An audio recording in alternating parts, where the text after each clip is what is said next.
Bismillahirrahmanirrahim. Alhamdulillahirabbil alamin wassalatu wassalamu ala asrafil mursalin sayyidina wa maulana Muhammadin wa ala alihi wa sahbihi wa man tabi'ahum bi ihsanin ila yaumiddin amma ba'du. Pada malam hari ini kembali berjumpa di kajian yang ngirit. Jadi kajiannya ngirit, nggak perlu bensin keluar. Termasuk ngirit pesertanya ya. Pesertanya ya. Semoga sehat semua, istiqomah. Istiqomah itu memang berat. Makanya istiqomah itu pahalanya surga. Innalladzina qalu rabbunallah tsumma istaqamu tatanazzalu alaihimul malaikatu alla takhafu wa la tahzanu ya wa absyiru bil jannati allati kuntum tu'adun. Sungguhnya orang yang dia sudah menyatakan bahwa Allah Subhanahu wa taala itu Tuhannya, kemudian dia itu mau istiqomah. Tuhannya Allah itu kan berarti beriman, berislam. Kemudian dia sadar dan konsekuensinya, termasuk seperti mencari ilmu. Itu kemudian dia istiqomah, maka temannya enggak cuma manusia, tapi temannya termasuk makhluk yang mulia yaitu malaikat. Turun kepadanya, bisi ke dia. Apapun keadaanmu, jangan takut urusan duniamu, jangan susah urusan akhiratmu kelak. Allah kasih itu. Dan diberikan kabar gembira berupa surga. Wabsyiru bil jannah. Allah berikan dia dengan kabar gembira surga. Nah, kita punya kabar gembira bahwa Rasulullah SAW itu adalah syafi' musyafa'. Beliau adalah orang yang diberikan hak untuk memberikan syafaat kepada umatnya, dan syafaatnya pasti diterima oleh Allah Subhanahu wa taala. Itu Rasul kita. Di satu saat Rasulullah SAW diperlihatkan sebuah pohon di Aras. Di Aras itu ada pohon yang Rasulullah ditempatkan di sisi kiri pohon tersebut, tangganya kalau tidak salah, jalannya. Sementara Nabiullah Ibrahim alaihissalam ditempatkan di sisi kanannya. Nah, saat itu ada sahabat yang bertanya, ya Rasul, bukankah engkau adalah Nabi, penghulu para nabi, Nabi yang termulia, makhluk yang paling mulia.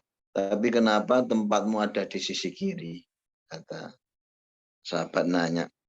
Nabi menjawab, kalau kanan itu sudah pasti orang yang mau masuk surga lewat situ nanti. Jadi yang sisi kanannya pohon di Aras itu jalan untuk orang yang mau masuk surga sudah di situ aman. Tapi Allah Ibrahim juga taruh situ. Nah, kalau di kanannya di surga, maka di kirinya itu neraka nantinya. Nah, untuk itu aku memohon kepada Allah untuk ditempatkan di sebelah kiri. Supaya apa? Supaya kalau ada umatku yang lewat situ, yang dia mau ke neraka, maka saya ingin sekali untuk menolongnya, memberikan syafaat kepadanya. Itu Rasul kita ya. Jadi betapa cintanya beliau kepada umatnya. Orang itu sidik-sidik kayak gini diistiqomahi kan. Inilah benih daripada iman. Jadi kita ngaji kitab tadi di kantor itu, di musola kita, alhamdulillah sore itu masih aktif lagi sekarang. Jadi benihnya iman, salah satu benihnya iman itu adalah dengan ilmu. Dengan ilmu itu kita punya benih. Nanti benih itu kalau kita tanam nanti jadi pohon. Pokok atau akarnya itu namanya kalimat tauhid la ilaha illallah. Nanti menjulur panjang ke atas, ada daunnya, ada buahnya, ada kulit buahnya dan seterusnya. Kalau kita mau sempurna kita bisa ngaji kitab itu. Kita bisa pelajari itu. Yang penting kita punya benih iman dulu, apa? Ilmu. malam ini kita berusaha untuk memelihara benih kita. Kita sudah ngaji, punya ilmunya, benih itu kita tanam, kita pupuk, kita rabuk, kita sirami, maka insya Allah iman kita akan ngeremboko, akan tumbuh dengan baik hingga akhirnya berbuah, dan buah itu bisa dimanfaatkan, buah bermanfaat. Itu iman yang sempurna. Kita sampai pada bab yang ke-6, yaitu bab tentang keutamaan wudhu. Wudhu ya, wudhu itu kegiatan bersuci, itu namanya wudhu. Kalau waduk itu adalah alat bersuci. Jadi orang Jawa jadi waduk.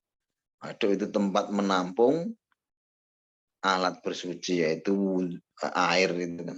Jadi di waduk kita ya wudhu. Al-babu sadis fi fadilatil wudhu, bab yang ke-6 yaitu tentang keutamaan wudhu. Ruya 'anil Dhahak an Abi Hurairah radhiyallahu anhu qala. Diriwayatkan dari Al-Dhahak dari jalur Abu Hurairah radhiyallahu an. Beliau mengatakan qala Rasulullah sallallahu alaihi wasallam, Nabi bersabda, "Ma min abdin wala imra'atin tawadda'a fa ahsanal wudu'a thumma qara'a ba'dahu inna anzalnahu fi lailatul qadr ila akhiriha ila a'tahu Allah ta'ala bi kulli harfin minha mi'atu darajah." Kata Nabi dalam riwayat ini, beliau mengatakan tidaklah dari seorang hamba laki-laki, walam ro'atin, dan seorang perempuan, tidaklah ada seorang hamba dan laki-laki ataupun seorang hamba yang perempuan, tawaddo'a, yang hamba tersebut berwudu, fa'ahsanal wudu'a, kemudian dalam wudunya itu dia membaguskan wudunya.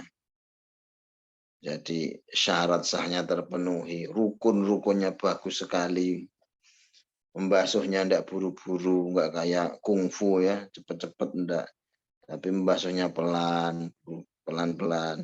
Sunnah-sunnahnya dilaksanakan, yang kanan dahulu, 3 kali misalkan, madhep kiblat pula ya. Sunnah-sunnahnya dilaksanakan, sempurna wudhunya, itu namanya isbahul wudhu, wudhunya sempurna. Tsumma qara'a ba'dahu, kemudian setelah wudhunya itu selesai, ini yang mungkin pada belum tahu. Setelah wudhunya itu selesai, setelah kita baca doa habis wudhu, kemudian setelah itu membaca inna anzalnahu fi lailatul qadr sekali. Ya, jadi setelah wudhunya membaca surat Al-Qadar, itu jaminannya kata Nabi illa a'tahullahu ta'ala bikuli harfin minha mi'atu darajah.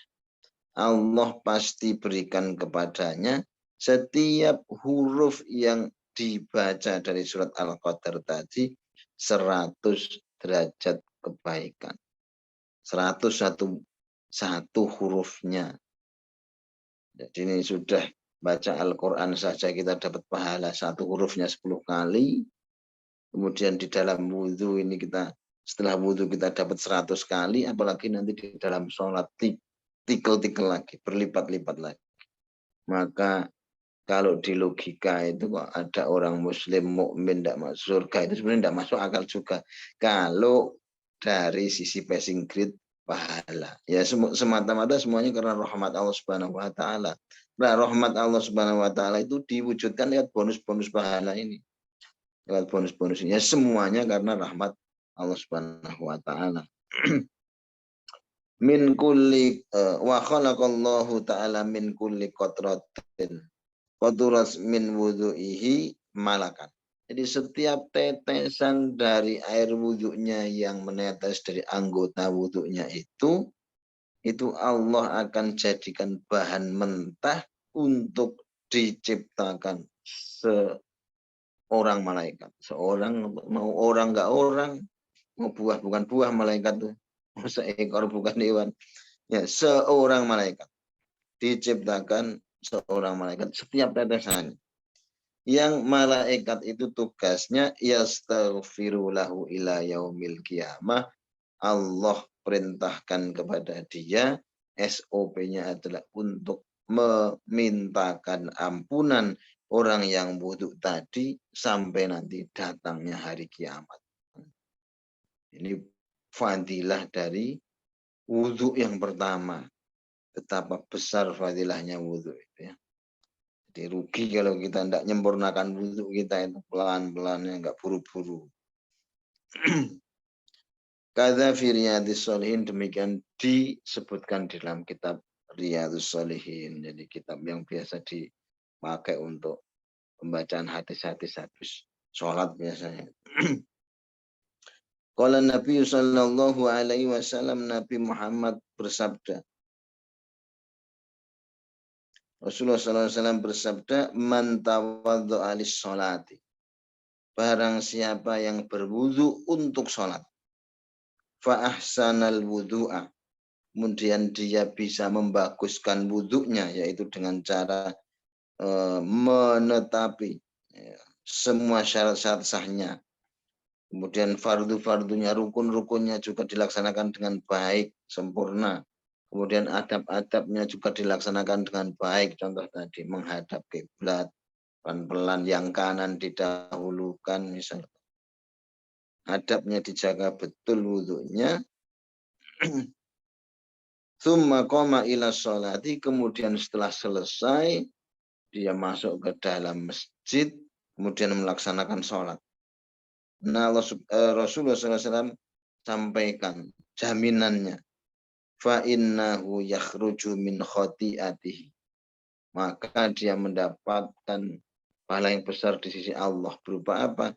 Seolah-olah Allah gambarkan ampunannya itu. Allah gambarkan orang itu keluar dari segala dosanya, dari segala kesalahannya. Kayaumin waladathu ummuh, seperti di hari di mana dia dilahirkan dari rahim ibunya. Ini Masya Allah. Keluar dari ibunya itu tentu sudah bersih, tidak bawa dosa, wong belum kenal apa-apa. Duit aja tidak kenal, baru keluar. Makanya nangis oek karena nggak dapat duit itu kan.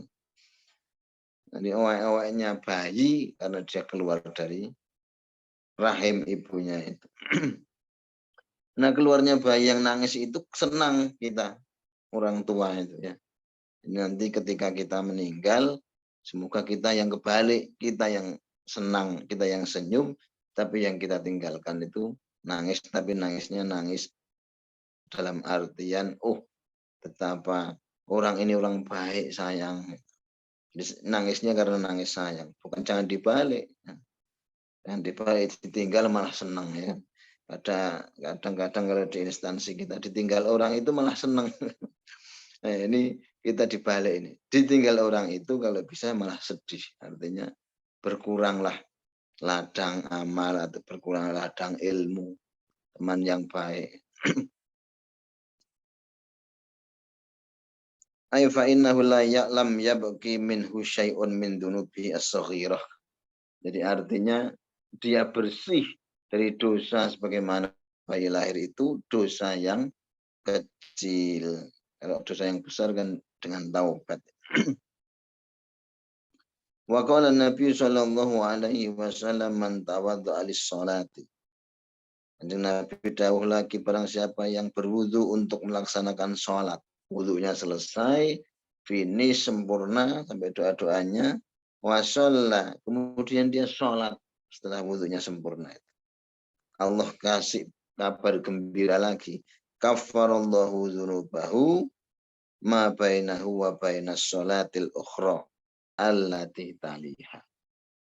Jadi Allah berikan kafarat, penghapus dosa-dosanya antara dosa sholat yang dia laksanakan dengan sholat nanti ketika dia akan melaksanakan lagi. Jadi ketika wudhu kepada wudhu itu menjadikan kafarat dosa kita. Sebagaimana dalam riwayat, puasa kepada puasa juga kafarat antara keduanya. Sholat kepada sholat juga kafarat antara keduanya. Ini dosa-dosa kecil. Wa qala sallallahu alaihi wasallam, man nama ala wudu'in. Kanjeng Nabi dawuh lagi, barang siapa yang akan tidur Barang siapa dia tidur tapi sebelum tidurnya dia telah berwudu, fa'adrakahul mautu fitil kalailah. Kemudian Allah menakdirkan pada malam itu dia dijemput oleh Mas Israel, artinya kematian menjemputnya di malam itu. Fahuwa indallahi syahidun, maka dia mendapatkan titel syahid honoris causa dari Allah Subhanahu wa taala. Jadi itu wudu, kalau mau tidur wudu dulu. Itu mendapatkan titel syahid kalau dia meninggal. Wafil Ihya dikatakan dalam kitab Ihya. Qala sallallahu alaihi wasallam, Nabi bersabda, idza namal abdu ala taharatin. Kalau seorang hamba itu dia mau tidur, kemudian sebelum tidur dia berwudu suci, araja biruhi ilal arsy. Ruhnya itu naik. Ruhnya naik mendekati arsy. Fakanat ru'yahu shadiqatan. Kalau dia mimpi, maka mimpinya itu bisa dipercaya. Orang yang wudu, mimpinya bisa dipercaya. Karena mimpinya orang mukmin, orang soleh, orang yang sudah usul kepada Allah Subhanahu wa taala itu sebagaimana mimpinya ru'ya shadiqah. Mimpi seperti terjaga. Jadi kita nggak bisa ngemengke sembarang mimpi ya. Beberapa kali kita melaksanakan istikharah juga minta diberikan jawaban oleh Allah Subhanahu wa taala, ternyata terjawab betul dalam mimpi itu. Banyak cerita-cerita seperti itu termasuk kami sendiri. Wa illam yanam ala taharatin, tapi kalau dia tidur tidak dalam keadaan suci wudu, qasurat ruhu anil buluk, maka ruhnya tidak akan tinggi sampai kepada aras, tapi di bawah saja, pendek-pendek saja. Batil kal manamat azghatu ahlamin la tusaddaq. Dan kemudian ketika dia mimpi, maka mimpinya itu ya mimpi sekedar mimpi bunga tidur saja. Belum tentu bisa dipercaya. Umumnya mimpi yang sering orang mayoritas bisa sama itu ya mimpi sing rada mangkel itu biasanya mimpi dioyak-oyak wong edan. Itu paling capek sendiri, itu ngumpet dimanapun ketemu itu mimpi dioyak wong edan. Atau paling tidak yang sering sama itu ngimpi kepleset di pinggir sawah, pematang sawah itu. Mimpinya mimpi orang nggak wudu. Wa qala sallallahu alaihi wasallam, Nabi Muhammad sallallahu alaihi wasallam bersabda kembali, an-naimut tahir kasoimil qaim. Orang yang tidur dalam keadaan suci berwudu itu seolah-olah ia seperti orang yang berpuasa dan dia malamnya melaksanakan qiyamul lail. Ya, kayak Ramadan kemarin ya. Siangnya puasa, malamnya qiyamul lail atau tarawih. Nah itu pahalanya sama dengan seorang yang mau tidur tapi sudah wudu dulu. Dibilang ngaji, betapa banyaknya fadilah-fadilah amal seperti ini, kita wah iman-imannya kalau tidak kita laksanakan. Itu fadilah wudu yang keberapa? Sudah ada. Kemudian disampaikan lagi di dalam riwayat yang lain, waqala sallallahu alaihi wasallam, man tawadhu ala tuhrin. Barang siapa yang wudu di atas wudu. Ini sudah wudu, perbarui lagi wudunya. Ya, maksudnya adalah memperbarui wudunya di atas wudunya yang pertama tadi. Tapi wudu yang pertama tadi sudah digunakan untuk sholat. Kemudian dilalai, tidak pulang dari masjid, dia ngaji, entah dia wirid dan sebagainya, sampai pada masa sholat berikutnya datang. Kemudian dia keluar dari masjid, kemudian dia wudhu, padahal belum batal. Maka Allah Subhanahu wa taala kutibalahu, mencatat untuknya asyru hasanatin, 10 kebaikan. Jadi satu wudhu itu dilipat gandakan seperti pahalanya 10 kali wudhu yang kedua. Tapi syaratnya wudhu yang pertama telah digunakan untuk ibadah sholat. Baik sholatnya itu sholat fardu ataupun sholat yang di wudhu pertama itu digunakan untuk sholat sunnah. Jadi wudhu kedua itu mendapatkan pahala sebagaimana 10 kali orang melaksanakan wudhunya. Mungkin segitu dulu, barangkali ada tambahan atau sanggahan, monggo pada moderator kita persilahkan.